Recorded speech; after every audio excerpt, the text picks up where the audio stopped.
So I think a lot about romance, love. Romantic love to be specific. I read almost exclusively romance novels.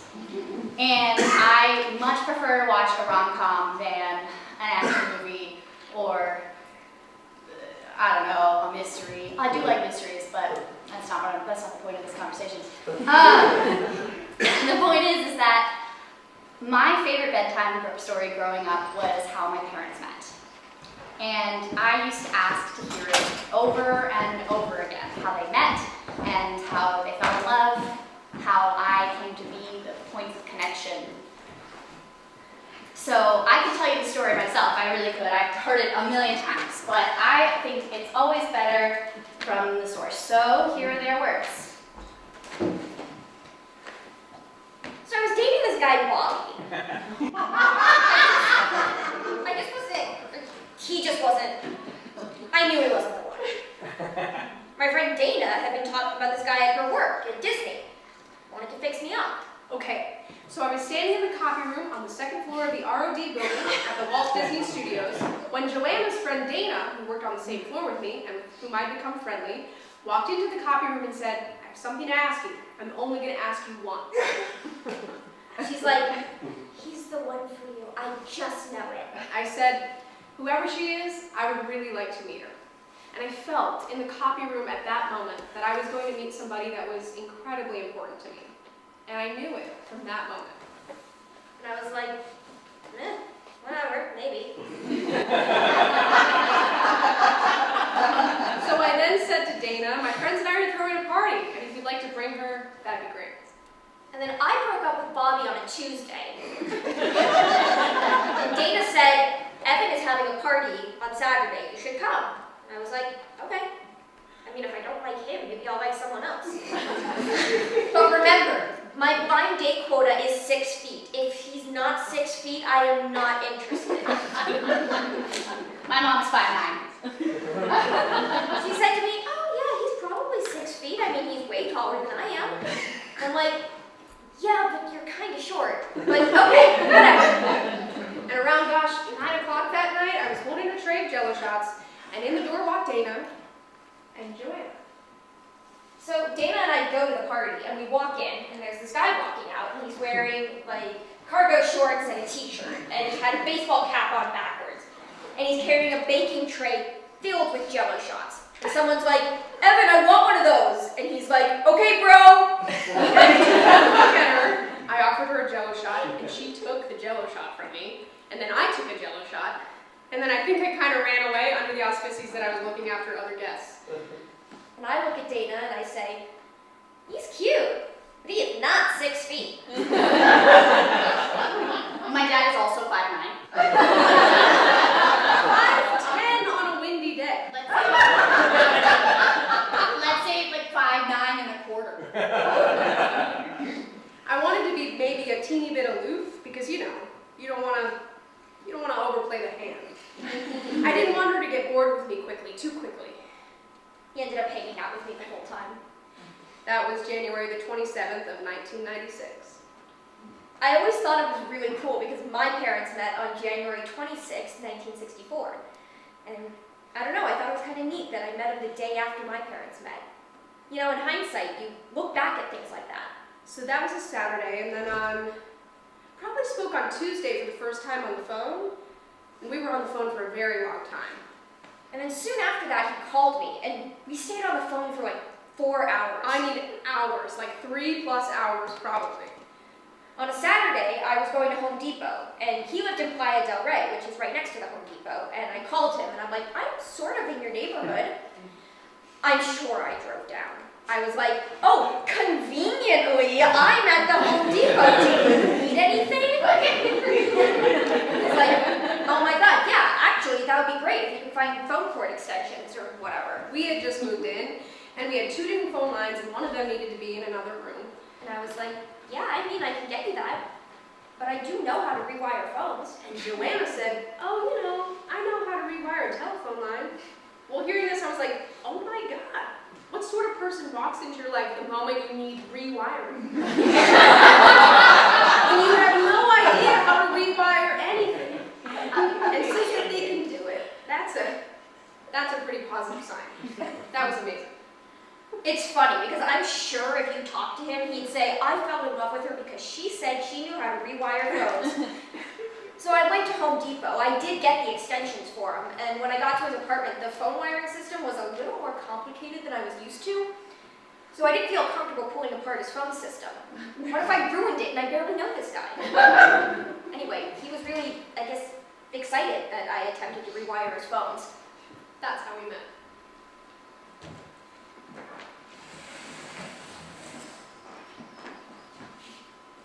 So we were dating, like, I guess it had been 6 weeks? I don't remember exactly. He started acting really distant. Had a bit of a freak out moment. I was like, what the heck's going on? And I can't remember if there was an inflection point around the freak out, but I had been at her apartment a couple nights before. And then we have like a tiff about nothing, a little fight, and he was just kind of a jerk. And for some reason or another, I just had a moment where I just didn't know. And some time went by, a couple days or whatever, and he's like, can I come over?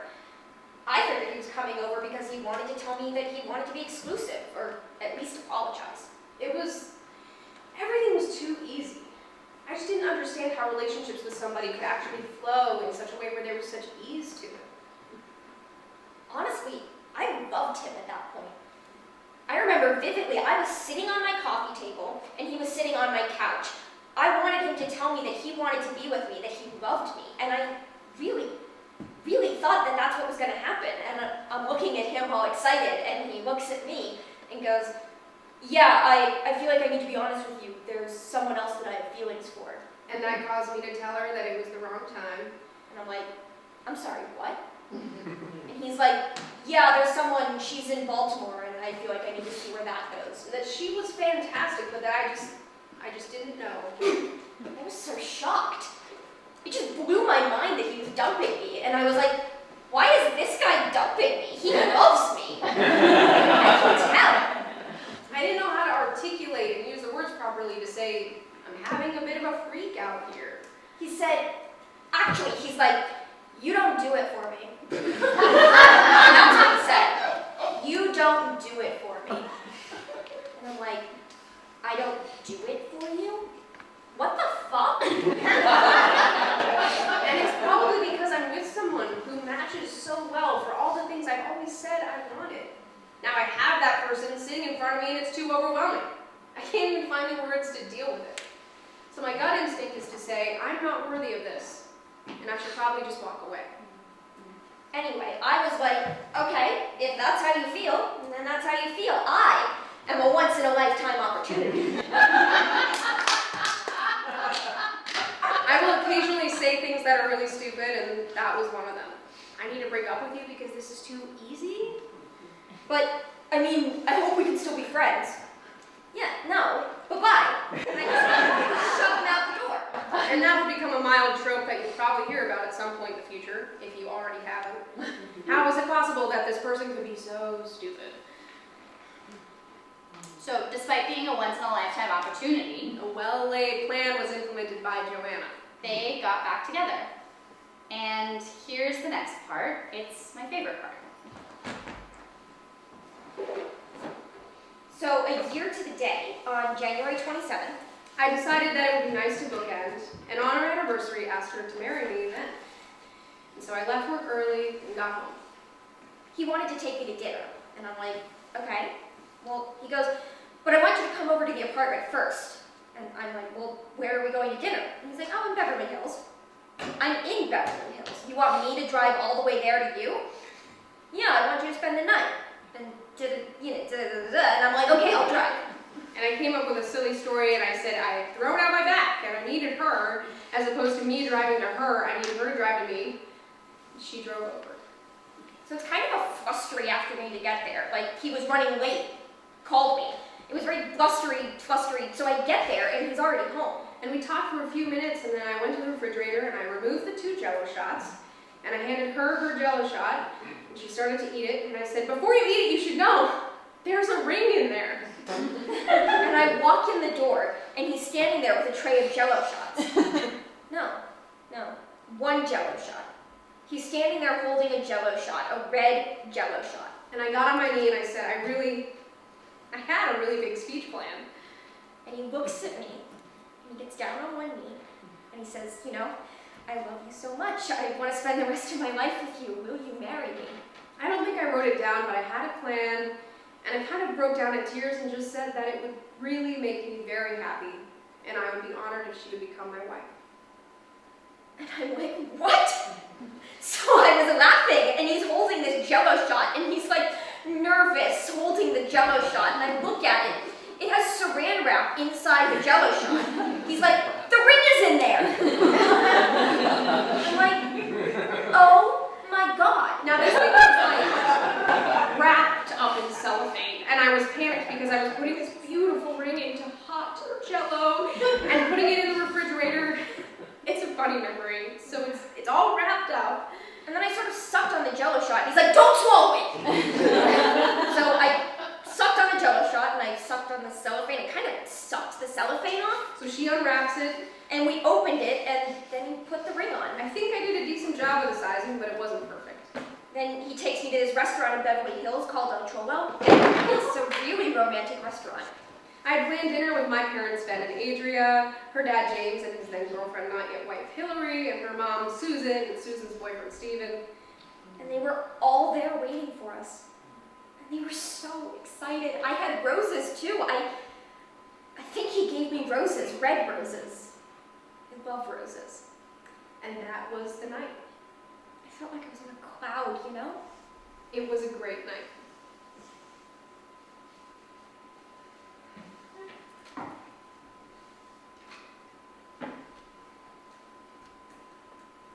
They aren't together anymore, but it's still my favorite story. So, the next story.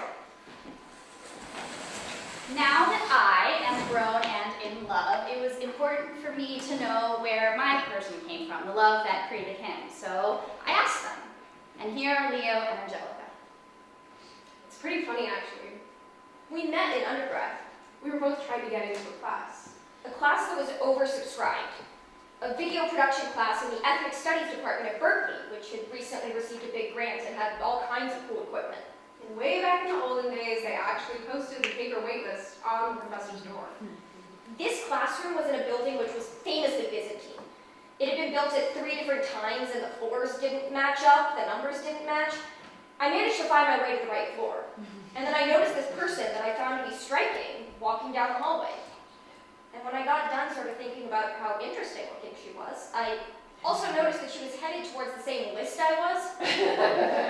And so in a very uncool fashion, I started walking much faster and got to a step and a half in front of her, and took the pen and signed my name really quick on it. So we were both standing there, staring at the fact that I think he was number 1 on the waiting list, She signed it right below me. and I was number 2 on the waiting list. And if she didn't make an audible sort of humph, I could feel her thinking it inside her. And I was looking at him going, I hope you drop out of this class. But, you know, I didn't know. You know, what are the odds? I'll never see her again. That'll be fine. It will be no big deal.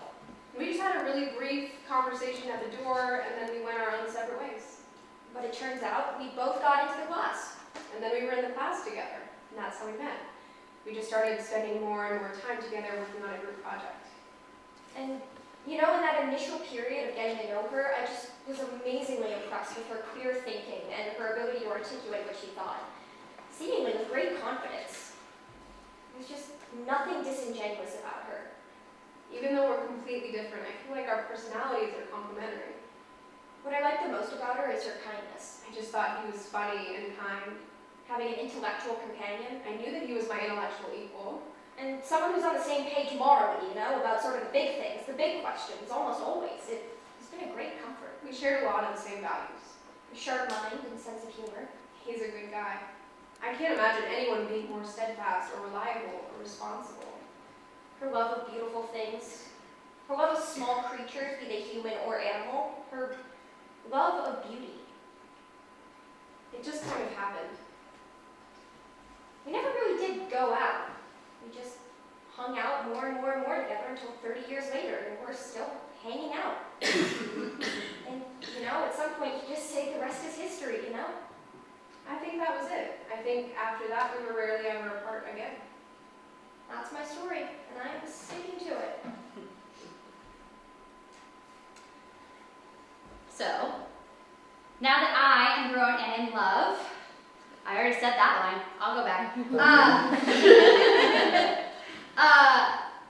Here's the story that I hope to tell my kids one day.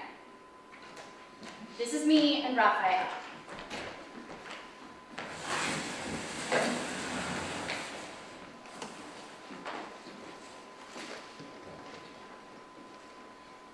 My friend Emma had started dating Raphael. They hadn't been dating for very long, and I think total they only dated for like 2 weeks. We met through a friend that I was dating at the time. I was supposed to go to Emma's house to like hang out with her and meet her new boyfriend. I went to Fat Burger. I got fat fries and skinny fries. And I mixed them together in a bag and I put salt in it. And Julia showed up with a mixed bag of fries. Some of the fries were very large and some of the fries were really skinny. And I held up the bag of fries and I said, I brought fries. She said, I have fries. That was the first thing I ever said to him. It's not the most interesting story in the world, but I like the fries anecdote. He was so tall. It definitely wasn't like a love at first sight type of scenario. He just seemed cool. I remember she was wearing Converse. He had these lime green Converse on, and I remember him wearing a band shirt. It was either Queen or Led Zeppelin, I don't know. He seemed to know everything about music. And I remember we talked about the new Green Day albums. I remember thinking he was such a music snob. I don't even remember what my opinions on them were at the time. I don't remember what he said to make me think that. I think I didn't like them very much. I was very much into talking about music, which I guess I still am. He's still kind of a music snob. Anyway, we hung out in Emma's room for a bit, and then we went to the pier, the Santa Monica Pier. I think she was actually shadowing us on like some kind of date or an outing. I remember taking pictures of Raphael and Emma kissing. And I remember later that day, Emma telling me that Raphael was a really loud kisser. And then we laughed about that. And it was pretty funny. Yeah, a weird sort of initial circumstance to meet somebody I'm with 10 years down the road. So, Wednesday, December 11th, 2013. We had these like after-school concerts and whatnot at the high school. I was in the Glee Club class, and Raphael was in the strings ensemble. I was playing with a violin group. We had school that day, and then the concert was at night, so we had a couple hours to kill before the sound check and everything. And we started hanging out. We walked to Record Surplus on Santa Monica Boulevard. And we went to a record store together. We were just flipping through records, and I suddenly realized that he was super cute. I mean, I knew he was cute before. Like, you know when you meet someone's boyfriend, you're like, oh, totally, he's cute. But suddenly I realized I was attracted to him. When we were walking back to school, we found a shopping cart. Just an empty shopping cart hanging around the street, because that's Los Angeles for you. And I remember pushing her around in the shopping cart. He pushed me down the street, and he was like running, and I was in the shopping cart. We were laughing, and that's like the silliest little memory, and I think it's so cute. And that was sort of a moment where things kicked off. I texted Emma, and I was like, hey, I like Raphael, would you mind? Like, do you care? You know, I did the girl code due diligence. And Emma was sort of like, yeah, go for it. So I hand wrote him a letter that was kind of goofy and silly on my notebook paper. It was actually a very, like, pragmatic letter. I wrote him this letter that, like, basically I had a crush on him. It's so teeny bopper. It was a very logistical letter. I have asked the girl you were previously dating if it's okay if I can date you. She said yes. I think we should do something about it. Come and meet me. What happened was the bell rang in between classes, and I had put the letter in an envelope, and I handed him the envelope, and then I ran away. I ran to my math class. Come and meet me. And I remember at the end of the letter, I think it said, come and kiss me, I dare you.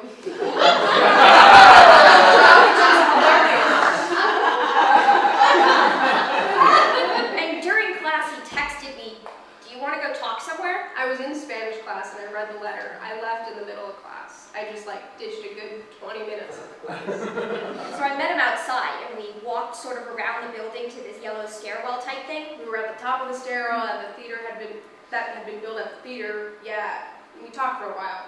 We kind of skirted around it. We both had stipulations about, like, dating. I think initially we had said we weren't going to date. I mean, I was just getting out of a relationship. I just said, well, like, I don't know if I should have a boyfriend right now. And we were like, okay, we like each other, but we're not gonna date each other. And then I said, but also, and I turned to him and I kissed him. I think Julia said, and then there's this, and like grabbed me and just sort of kissed me out of the blue, And he kissed me back. which I didn't mind. And that was it. So here we are today.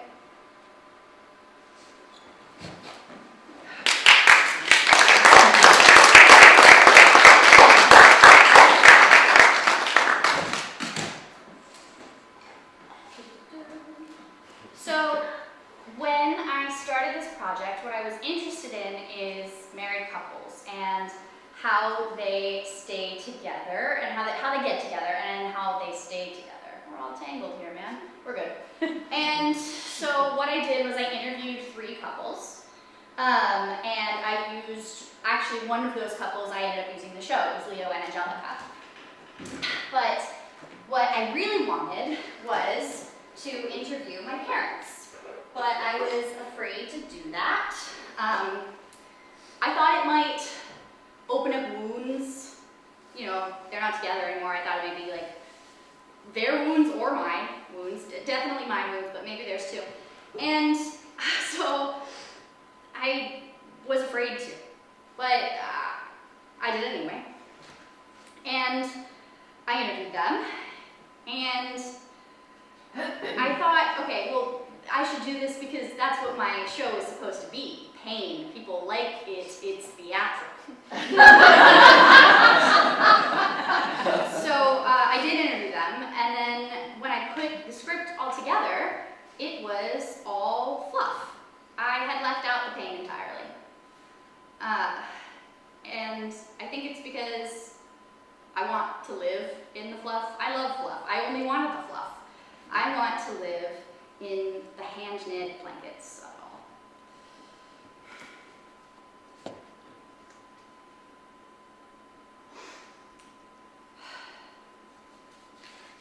What else did I want to tell you?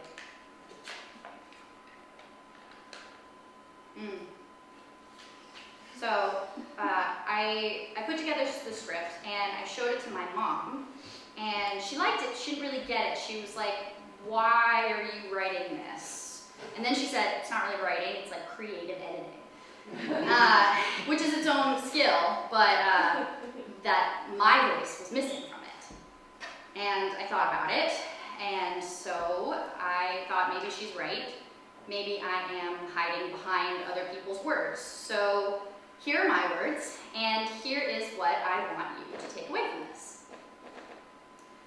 Love is an art. It's an artistic practice. It does not end, you keep going. And it's constructed, it's built, it's woven, it's crocheted, it's knit. And that means that it can unravel.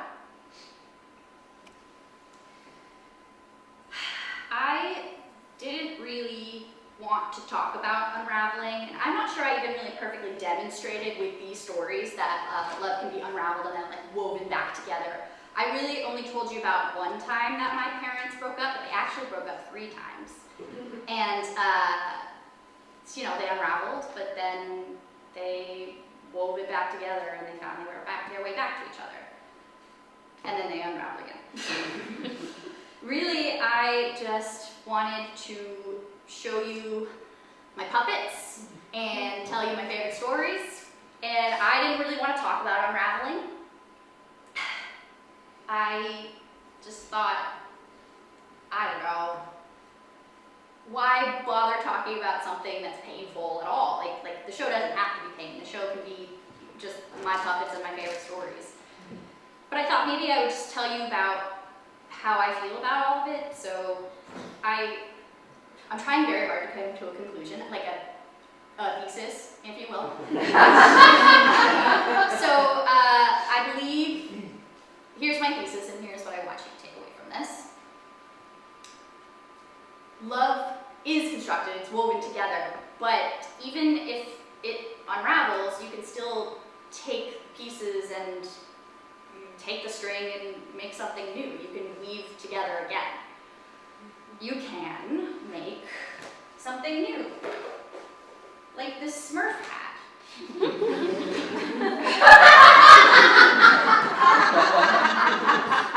Or this scarf. You can make something that's beautiful or functional or both. So what it is that I sit here and I play with my little dolls and I play with my yarn and I hope for something better than my parents unraveling. But I know that even if my love unravels, I can weave it back together again. I can build, generate, knit, crochet, compose, create. So, speaking of creating, there is one last thing that I would like to share with you. So, since Raphael is a musician, ever since we started dating, I've been asking, but begging him for him to write me a song. Songwriting process. I'm at odds with my own songwriting process. And he finally wrote me one for my 24th birthday. He wrote me a song called Sweet 24. I work around with like shapes a lot. It's all sort of intuition based, and I think it always has been. And that comes with its own trappings and pitfalls. And then for our 10th anniversary, he wrote me a song called Starting from 10. And I cried. I struggle with lyrics because I can't get around the fact that like all lyrics are incredibly cheesy and corny. You can't win. I just think it's so beautiful. You have to get rid of that part of your ego to write down something like that. I never feel like I have, the perfect sentence, so I hate writing words. I know he doesn't love writing words, but I think that they're good. Weirdly enough, I think I can write poetry, but I don't think I can write lyrics. I think that they're beautiful. And they make me cry, so there's that.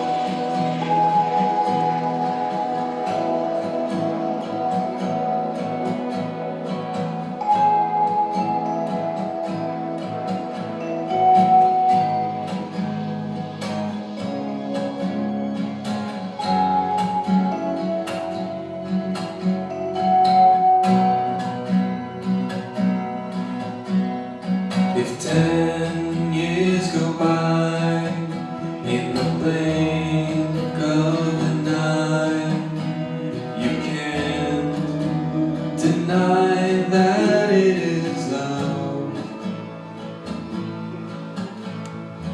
Crossing this line makes me surprised to think that I could be enough.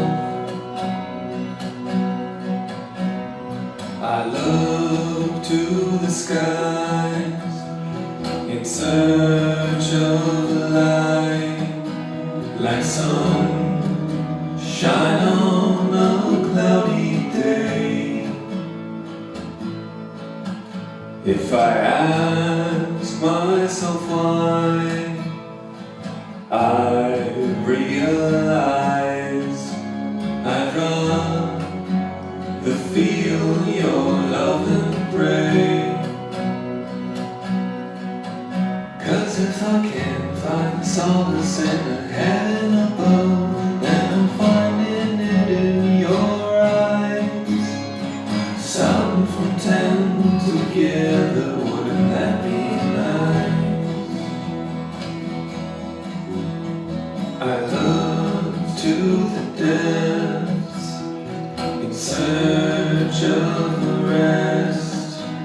You pull me right back up on time. When I'm low, I just think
know there's happiness here in